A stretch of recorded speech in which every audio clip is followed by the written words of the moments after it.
Bago ang lahat nga pala, hindi po totoo na after Dennis and Tom, si Tom ay gagawa with Boy Abunda. At sila naman ay Tomboy. Okay, so hindi po totoo yun.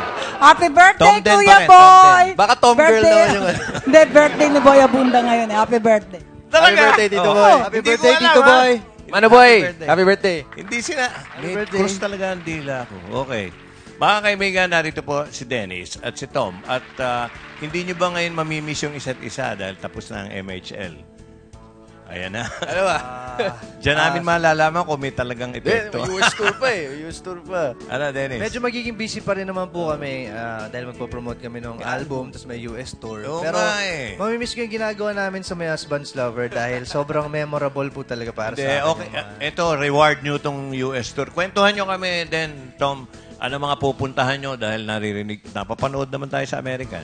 Yun, di ko pa kabisado lahat ng ano, pasensya na. Pero sigurado ako na sa San Diego, andun kami, San Diego and LA. Kasi excited yung family ko na for the first time mapapanood nila ako mag-perform. Kasi dati di ko naman ginagawa ito eh.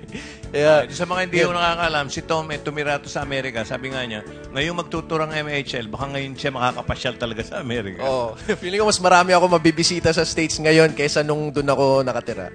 Ano-anong mga bagong number ang aabangan ng mga taga-USA sa inyong dalawa? Matutuloy na kaya doon yung lips to lips, no? Doon po ba sa concert? Oh? Baka matuloy na doon, no? Dahil wala naman doon si Chairman Toto. Oo nga po. Pero napakarami lang dapat abangan dahil yun nga, first time pumunta ng My Husband's Lover para umikot sa iba't ibang lugar sa US. Kaya sobrang happy rin kami na makikita namin yung mga sumusuporta sa amin doon. Kaya, Okay. Bukas na yung concert, mga kaibigan, sa SNBO sa gabihan, dito sa GMA. Ano pwede nyo idagdag na makikita nila ron? Teaser din, bale.